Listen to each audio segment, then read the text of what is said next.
Ladies and gentlemen, this is the 12th and final round. Right hand, Golovkin steps in and down he goes again. Unbelievable. Mayweather makes him pay. What a rookie mistake. A sensational left hook by De La Hoya. It's fact. I'm the best. You know what I mean? Sometimes I don't want to believe it myself, but it's the truth. I'm the best. I'm going to show you how great I am. From Southern California, this is the Last Round Podcast.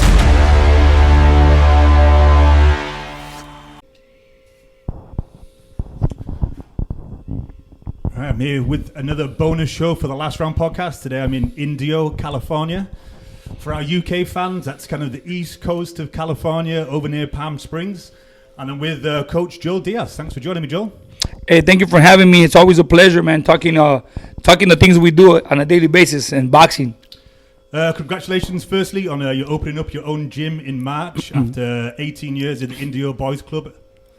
Well, you know, a lot of things happen for a reason, and I see that this pandemic, you know, we were working out of the Boys and Girls Club, working with kids, working with pros, and when the pandemic started, obviously a lot of gyms closed, and us working there, you know, there was a lot of kids, so we had to move from there.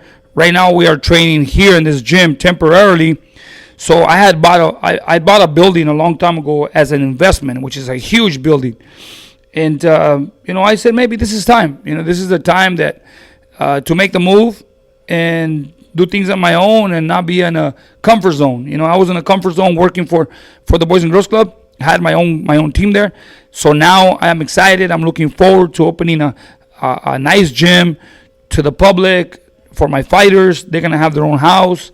And, you know, all the boxing fans from all over the world, when they come to California and they want to come visit me, my house is their house. I read that when you actually went to kind of, you know, revamp it, you had to get rid of a few homeless people that were living there? Yeah, because the building was there for a while. And like I said, I bought it as an investment. I was renting it to somebody who had a furniture store, but having a little bit of issues with him, I had to tell him to move out. So when he moved out, the building was vacant. And with time, some transients, you know, broke in the building, and I was always traveling, you know, working, so I didn't have time to go by the building. So with time, there was one guy living in the building. I mean, he had furniture and everything in there. He had like a home. There was no power, no water, but he was living in there. I mean, he had, honestly, when I decided to clean up that building, I cleaned it up myself. Nothing to do. We're going through a pandemic. We couldn't go anywhere. So I got my truck, a trailer, and I loaded five trailers and trucks full of trash that the guy had there. So just to start, you know, working on the structure, just clean up the mess that he had, the trash, furniture and stuff. And up to now, we are in maybe 50%. The rest is just cosmetic due to the fact that we're going through this COVID crisis. The city, I'm doing everything right, permits, inspections to the city, so it's just a little slower process because of this, but it's I'm looking for March, end of March, beginning of April, we should have a nice facility open there for all the fighters to be training. 6,000 square feet, and it's going to be boxing and MMA, because people who don't know, you actually also train Cub Swanson. Yes, I've been training Cub Swanson for a long time, almost I think 10 years. I'm his boxing coach. And together we trained some of the up-and-coming MMA fighters here in town that now he works with. And, you know, Cub has been a part of my career. I've been a big part of his career. And we worked together really well. So, you know, he has his gym, which is the one we're training in right now. He opened his doors to me when the pandemic started. And we've been training here privately. So, you know, we came up with an agreement. He will eventually close his gym when I'm open, and he's bringing his team over there, which is going to be great. That way we can have, it's going to be very attractive. We're going to have MMA, we're going to have boxing, we're going to have fitness. We're going to have, you know, fitness classes, spin classes. We're going to have strength and conditioning and stuff. So it's we already designed the gym. It's going to be great. We're going to have a sauna, ice bathtubs. It's going to be great. I just can't wait. Every morning, every afternoon, I'm over there working on my building myself because I get really motivated. I wake up looking forward to being there. So this morning I was out there cleaning, and it's looking really great. So I always got people calling me. My contractor right now, he's a little sick. Maybe one more week he'll be back at it. And I got a deadline, and I'm thinking end of March we'll be out there. Well, I look forward to visiting, Joe. I look forward to visiting. Definitely. I can't wait for you to come and enjoy the facility there and watch all the movement and everything is going to be in that building. So one of the reasons I kind of came today was we did an end-of-year review with a friend of the show, Andy Clark from Sky Sports, and he picked pretty much all of your stable, all of the Uzbeks that you have as his prospects for 2021. So I kind of just want to go over you as a coach, what's different about the Uzbeks compared to like the normal fighters you train, the normal Americans? Is it just like the fact that they have such a hard upbringing that they just have that determination to succeed? First of all, every single Uzbek fighter that I have here, I have Uzbeks, Russians, Dagestanians, Kazakhstans. They basically have the same school. They're very disciplined. It's something that is different from fighters from this side. American fighters, Mexican fighters. I'm not saying they're all undisciplined, but they're not as disciplined as the Uzbeks, Kazakhs, Dagestanians. These guys have a purpose in the sport to become world champions. These guys are 100% discipline, 100% determination. They don't complain. They're here in the United States with a mentality that they're here to train. They're not here to have fun. They're not here on a vacation. They're training. That's the difference. And with such a pedigree they have in the amateurs, they know. These guys, I love to work with him because I don't stress so much. They do what I tell them. They come to work. I'm not yelling at them. I'm not telling them what to do. They're doing it. They follow a pattern, and they're consistent. They're workhorses, man. These guys, they're very polite, very humble, great manners, really nice people. Really nice people. When I met them, I liked them all. I mean, honestly, up to right now, I consider them like my kids. They're part of my family. I love their work ethic. I love their discipline, and that's the reason why they are where they are. Look at Morojan. He's a champion. Look at Israel, Madrimov. He's soon to be fighting for a world title. Beck. Who else? Rajabutayev. Shakram Giasov.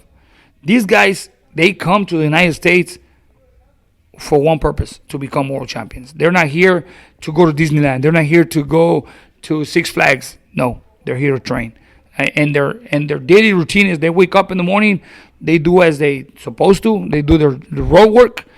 They got their time to come to the gym. Afternoon, they go to strength and conditioning, go home, eat, and rest, which is great. It's to me, it's a gift as a trainer that I don't have to be dealing with so much stress like other fighters that they come and I'm stressing, losing sleep because either we're going to make the weight or not because they don't have the discipline from the beginning of the camp. To me, honestly, it's an honor. I feel like I'm blessed to be part of an Uzbek team that make my job easy.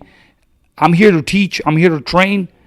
I'm 100% training, and I love it. I train with a passion. Boxing is my life, and I love being here.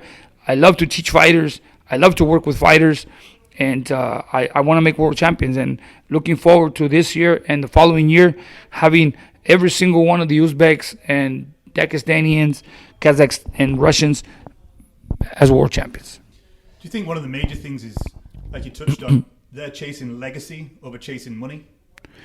You know what? I've never seen them talk about money. Honestly, these guys never. It's like I've seen American fighters, Mexican fighters that obviously I grew up as a fighter myself, and we're always talking about the future, the money, what I want to generate. These guys never talk money. They want to be world champions. They want to make their country proud because they're icons in their country. They're icons. When they arrive, when they fly back from the U.S. back to Uzbekistan, they're greeted really well by so much people because they love them. They're icons over there in their country. And how is it that you ended up with so many Eastern European blocks? Because I Googled it. It's 7,243 miles from India to Uzbekistan. Well, the thing is, I was just lucky that everything started when Timothy Bradley fought Ruslan Provodnikov. From that moment on, I think I planted the seed. Because that night in Carson, after the fight, I was in the lobby, and I saw Vadim. Vadim is their manager, and I saw Vadim, and I said, "You know what, Vadim? Great fight. Happy to share the ring with you guys tonight. It was a great fight." I said, "I've been a big fan of Ruslan Provodnikov for a while. When I saw Ruslan Provodnikov fight Mauricio Herrera, all these guys in the past." As a matter of fact, at one point when my brother Julio was training, my brother Julio was an active fighter. He was a former world champion. We were offered Ruslan Provodnikov for Julio. And I said, no, man, that guy's an animal. He's a beast. Turned it down. It was supposed to be in Paula Casino up in Temecula. So from that moment on, I started watching Ruslan Provodnikov. Love his style. That's my kind of style, aggressive, heavy hitter, a tiger, a lion in the ring. So being a fan of Ruslan, it happened that at one point, after the Manny Pacquiao fight with Bradley, we were talking to Top Rank, and we're looking into who's our next opponent. Bradley had broken his ankle on the fight with Pacquiao. I think he fought in June, and then Bradley was supposed to fight in February. So Bradley was like in a wheelchair and in crutches. He gained a lot of weight because he wasn't able to do much. So closer to the end of the year, maybe early December, Bradley started training. So when we started looking into opponents, Bradley's manager, Cameron Duncan, gave us a list of fighters. I remember it gave us Brandon Rios, Mike Alvarado. It was a list of 5. I don't remember. It was five fighters, but in that list, it was Alvarado, Brandon Rios, Ruslan Provodnikov, and 2 others, I think. And when they gave me the list, Bradley's wife gave me the list.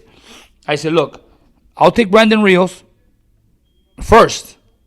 I'll take Alvarado. I'll take this guy and that guy. I don't remember who they were. I think, whatever it was. And at the very end of the list, I put Ruslan Provodnikov. Okay? So I go, here's my list, and this is how it goes. If these opponents are available, I'll take this guy first, second, third, fourth, and at the end, I'll take Ruslan Provodnikov. So she goes, okay, perfect. So she sent the information to Cameron Duncan. The following day, I come back and I kicked in. I go, but Bradley was very athletic. He wasn't an attractive fighter for a lot of fans, but he had a lot of heart. He trained really hard. That's why Bradley was always so competitive among big champions. But Bradley, I can tell you right now, he wasn't a likable fighter not even for the promotion. They always threw Bradley under the bus, like whatever. Every time they put Bradley against an opponent, it's for him to lose, but he would always win. From Kendall Holt to Devin Alexander to Junior Waiter. Every time Bradley was an opponent, it was for him to lose, but he would win. So when I decided to make that list of fights, I said, why did I choose Provodnikov last? I said, that's the guy they're going to give us. I came back and I told Monica, his wife, I said, Monica, you know what? Since we chose Provodnikov last, that's the guy they're going to give us. So sure thing. Long story short, they said, Alvarado can't, Ronnie Rios can't, this guy can't, but the only one there is, I said, I told you. So we started training in December for Provodnikov. Bradley couldn't make weight. As a matter of fact, he was the only fight in his entire career that Bradley couldn't make weight because he had a broken ankle. He didn't do much. Wheelchair, crutches. And closer to the fight, I went to his house because he called me his coach. I'm stuck. I can't lose weight. I said, so I brought a friend of mine to help us losing weight. It was the first time in his whole career that Bradley did it was Epsom salt, hot water, the day of the weigh-ins in the morning. He lost 4.5 pounds the day of the weigh-ins. He made weight, but walking into the ring, he felt like, okay, I feel weak. And I told him, Bradley, please don't stay in front of this guy. Box him. He's a flat-footed fighter. If he will only hit you if you stand in front of him. Move on him. So Bradley had a lot of anger due to what happened in the Pacquiao fight. People's threats, people's comments, his own promoter to throw him under the bus. Well, Bradley wanted to prove himself. He wanted to give the fans something different. When I told him box, hit him and move, box him around, he was going to win the fight, no problem. Boring, but he was going to win. But he decided to step in there with him, and he made the kind of fight he did. Well, from there on, after the fight, I would go to the lobby, and I run into Vadim. And I said, hey, Vadim, great fight. I'm happy, to share the ring with you guys. Letting you know I'm a big fan of Ruslan. I've always been. So we started communicating. It went from there to, we went to another show, and I saw Vadim, and I said, hey, how's the champ doing? Tell him I said hello, So from there on, I started staying in touch with Vadim. That's how he met me. And then at one point I was in Arizona, went out there for a weekend, and I get a call from Vadim. And Vadim calls me and says, hey, Joel, I was going to ask you, right now we're in the works for a fight with Pacquiao. Ruslan Provodnikov and Pacquiao, but they train in the same gym at the Wild Card. Would you be interested in training Ruslan Provodnikov? I said, yes. Why not? He says, you know what, I met you a long time ago. I like you as a trainer. You're a great person. And plus, yeah, I'll train him. And then we started coordinating because he wanted me to train him in LA and I couldn't. He says, would you train him in Big Bear? I said, no, I can't. I have my camp in India. He goes, oh, let me see, because he has to bring his nutritionist, his masseuse, his strength and conditioning coach. So I told him, I'll train him. And it's not fair for all my boys that I have here. He goes, I'll rent a house for you and your fighters. I said, it's not fair, because if I go to Big Bear, it's like these guys are going to say, well, he's not here for us. He's here because of Ruslan. So he understood. So he convinced Ruslan to come. So he trained here. First day, he was like a little uncomfortable. Second day, third day, he started feeling happy. And then he was the happiest man in the world. He loved Indio because it's nice and calm. He goes, I live 5 miles from Wild Card and it takes me almost an hour to get there. People out there. I love Indio. Ruslan loved it here. He had everything he wanted. Loved it here. He would go here, would go there. So I worked with Ruslan 2 fights. The one in Monaco and then the one in New York. When he decided I'm done, retired, I was here, and we kept talking with Vadim. When Lucas Matisse fought Kiram in LA, I was over there, and he called me. He goes, hey, Joel, I got a couple of fighters from Uzbekistan that I would like for you to see if you're interested in training. So I went to that big gym in LA. What's in it? I remember the name of it. Manuel Robles was there. Legends. Yeah, Legends. So I went to Legends, and I met Batir Akhmedov and Shakram Diasab. And they said, oh, these are the 2 guys. How you doing? Oh, we had them in New York. They didn't like it. We had them in Miami. They didn't like it. So I started working with them at mitts. So I did mitts with them for a little bit. I left. I had the fight the weekend. The following week, hey, Joel, these guys like you. We're going to bring them to Indio. When they brought to Indio, they brought Diasov and Akhmedov. They were staying at a motel, at a little motel down the street from the gym. They would walk to the gym. And then from there, it was Akhmad Aliyev, and then it was Raja Butayev. And then later on, they started renting a house, an apartment, but to the point where they love it here. I mean, they love me. They respect me. They love my work. I like them. They're really good people, man. I mean, and since that moment on, it's like they don't want to go nowhere. They want to stay here. That's how everything started. That's how I met them. And then from there, it went from Shakram to Batir to Akhmad Aliyev to Butayev, and then it was Beck, and then it was Jalalov, and then it went on and on and on, And now they bought a house. They bought a big house. They converted it into like a 6-bedroom. in a beautiful neighborhood down the street, and they love Indio. They love Indio. They love the weather. They love how relaxing it is here, and it's a very nice place to get away from distractions. Right here, like people say, there's nothing to do. Exactly. If you want to do that, when I was training Victor Ortiz, Victor came here. I trained him for 2 fights. He did great, and then all of a sudden he just told me, Coach, I'm gonna go back to Ventura because here there's nothing to do. Oh, you're a boxer. You gotta be here for boxing. Oh, well, my friends over there. Okay, well, see you later. That's when he fought Berto after. He got knocked out. But, yes, Indio, Palm Springs, the Coachella Valley, it's a small valley. It's a desert. There's things to do. But when you're a boxer and you got that mentality, when you got the determination to become somebody, you want to be a world champion, you got to do as you say. You got to focus. You got to integrate yourself into a camp. And a camp is a disciplined camp of training. You don't need nothing else. You don't need friends. They're not going to go in the ring with you. You're going to go in the ring on your own with your team. But if you're training and you get out of the gym and you're looking for something to do, you're distracting yourself. Either you're going to get in trouble, some sort of trouble, or you're going to be distracted. Hey, go home, get your meals in, get some rest. There's a lot of things to do without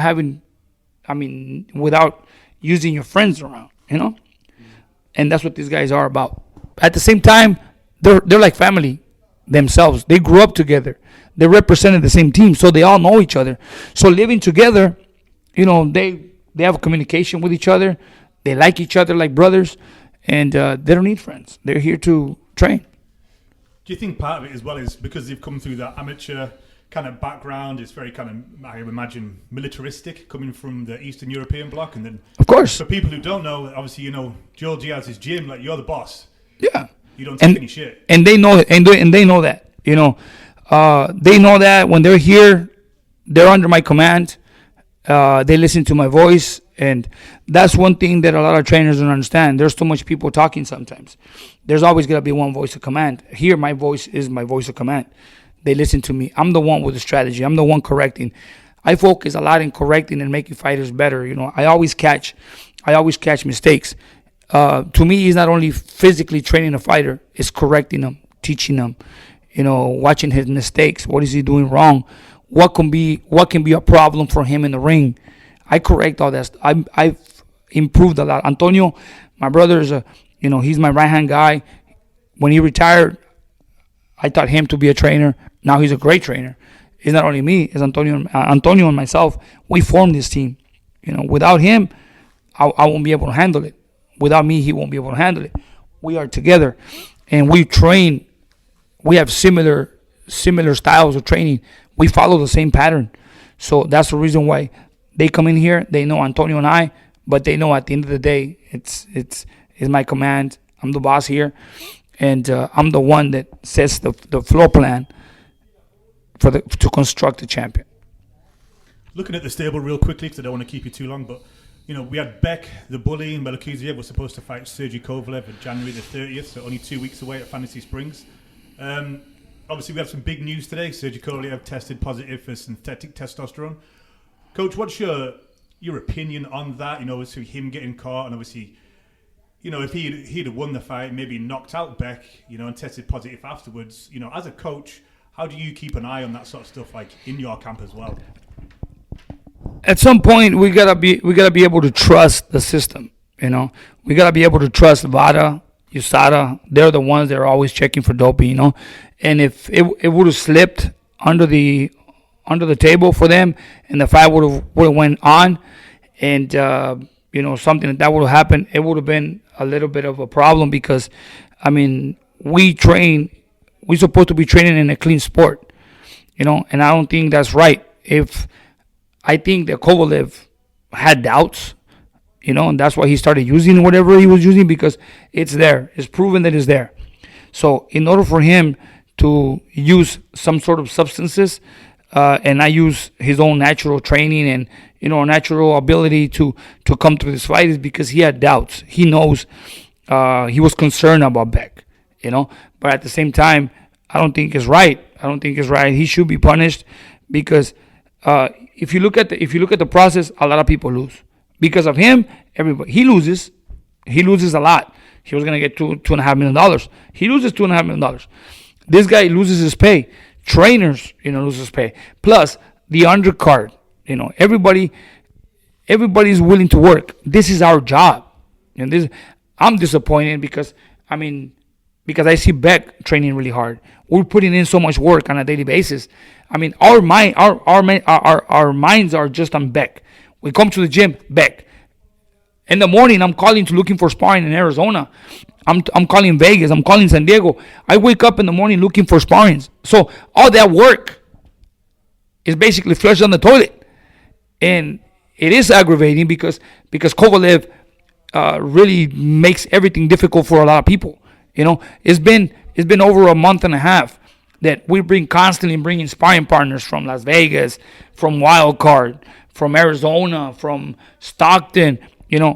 We're putting in our work. We're putting in our time for this guy to start with this kind of bullshit, and he just messes up the whole system for the whole undercard, for Beck.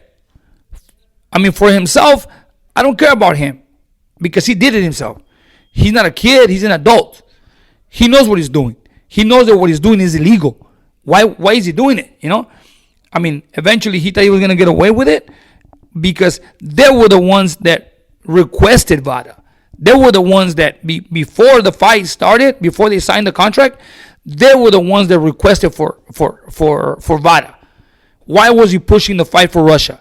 He was so concerned. Oh, Russia. It's going to be Russia. It was because of him that we were going to go to Russia. Now I see why. Because maybe in Russia, he can get away with this, But obviously, he didn't get away with it now. And now we have to relax, think about a backup plan and just keep moving forward. Now from waking up in the morning and looking for sparring, programming the training for Beck, now we have to relax a little bit, sit down, lay back and think, now how we're going to talk to Beck and tell him this is what's going to happen. This is what's happening right now. Now we're going to have to change the strategy. Today, I told him, hey, no training, relax, but I need you back Friday. And right now we're going to cut the sparring because he's got a lot of sparring. We're going to cut the sparring until we secure another date and then start picking it up. Because at one point, he's in a peak. And I don't want him to be overtrained if the fight is moved another 2 weeks. So I want to give him a little bit of slack so he can relax a little bit mentally, physically. Because I cannot push him if they give us another day, 2 weeks or a week after, and just keep the same rhythm. No, everything changes. It's very critical on a fighter. It's very critical. The training is very critical. How you bring the training to him. So now I got to focus on today. Today he was supposed to be here. I said, don't come in. Relax, stay home. Tomorrow come in. Just stay active. I want to maintain his conditioning, but I don't want him to be pressured mentally. Relax a little bit so that when they say we have another date, we start picking it up again. We don't put everything together. Talking to the team today, it's looking like they're looking at Sullivan Barrera, Gabe Rosado as a coach. What do you think of those? Either fight is good for us. Either fight, Sullivan Barrera would be better. Rosado, if he's available and he's willing to step in, I'll be great. But we wanted that name. We wanted the name. Kovalev, former world champion. He fought Canelo, won 11 rounds with Canelo. This guy was gonna knock him out in less than 6. And I'm telling you, man, that's the mark that we wanted to leave in the sport of boxing. A kid with only 6 fights, knocking out a fighter that was a former world champion, the crusher Kovalev, with so much power. And this kid right here was so motivated. This kid right here steps up to the level of opposition, and he knew that Kovalev was the name to, skyrocket him. Just explain to the listeners how powerful Beck is. Beck is a kid that is very special in every way. He's smart, great boxing ability. He has power on both hands, and he has perfect timing. He has perfect timing when he sees your shoulders move. He already got you. And if he hits you, he'll hurt you. And I can tell you this: Bektemir is like a 168-pound Manny Pacquiao. He never tells you what he's gonna do. You never see him. He never shows you what he's doing. He catches you unexpected because his footwork, he's so smart in there. He's so smart in the ring, and he don't waste punches. Every punch he throws, he makes sure he lands it, and he hurts you with every punch. That's how special Beck is. I was reading, I think it was in the Desert Sun where you did an interview. He hurts you when you're on the pads? He's hurt me. He's hurt Antonio. He hurts everybody. He limits himself even with a double padding on the body shield. But when he goes all out, he really hurts. He really hurts me. He's hurt me, my shoulders, my body with a double padded body shield. That's how hard he hits. And even though if he hits you with a double padded body shield, you can feel the vibration and the impact on your head. He's very powerful, even with the jab. Are you still training Abdi Yildirim? Abdi Yildirim is in Germany right now. He's scheduled to fight Canelo. I talked to his manager yesterday. I think that it's a done deal. February 27th. He cannot come to the States until after the 20th when they start giving visas. So he will be here. He will be here right after the 20th. And he wants me to be. He loves me as a trainer since he got here. So we're in for the Canelo fight. I'm just waiting for him to get here. He's going to come here with his manager. He's going to be staying here for camp until the fight. Without giving away too much, how do you prepare a fighter to fight Canelo? Because he's just looking unbeatable at the minute. Canelo's he's a great fighter in every angle. He's powerful. He's smart. He's very slick. And he's fast. He's fast. So what I'm going to have to do is I'm going to have to put up a plan together, get some proper sparring, get this guy, get his reflex, work on his reflex, on his counters, and, try not to stay inside too long with Canelo because Canelo can hurt him. But this guy is very powerful. This guy can hurt you too. He's a physically strong fighter. He takes punches, and at the same time he hits really hard. So if Canelo sort of procrastinates and thinks it's an easy fight, he can hurt Canelo as well. Like I said, every fighter is dangerous in there. Even a fighter that the last fighter that you think can hurt you. And Abney is a threat. The only thing with Abney right now is he's been inactive for so long that I think inactivity is going to be a problem. But that's the reason why he started training in Germany. He's going to come here and close camp. I got perfect sparrings for him so that we can tune him up. And before he left here, he was here with me for 5 months. And he learned a lot, and he's a smart kid. He loves learning, and he sticks to it. And he likes. If I teach him something, he'll come back tomorrow and he'll do it again. And he likes to learn. But like I said, he's a very strong kid. He sparred Beck, great sparring with Beck. But he's a slower fighter, so I have to pick up a little bit of speed, a little bit of reflex because Canelo can catch you when you at least expect it. So, work on his reflex, a little bit more speed, a little bit more head movement, and just be smart. Another one of the Uzbeks, another one of your champions, MJ, WBA and IBF super bantamweight champion. He's back in March, I believe. He's back in March. As far as I'm concerned, what I heard, I think he's defending his title in his country, in Uzbekistan. So we still don't know, but those are the plans. I guess we're coming to Uzbekistan for his title defense, his first title defense. Awesome. Well, thank you for your time, Coach. I look forward to seeing the gym in March. If you want to tell everybody where they can find you on your social media handles. Yeah, my social media is Coach Joel Diaz on Instagram and on Facebook, Joel Diaz. Thank you, everybody. All the people, from the UK, man, they've always been very supportive. Have a lot of fans out there, a lot of great people. When I go out there, they greet me well. I love the people out there. England is great. I love it. See you guys soon out there. Thank you so much. Awesome. Thanks, Coach. Thanks for supporting and listening to the show. Follow us at The Last Round 12 on social media. Rate, review, and subscribe. This is the Last Round Podcast.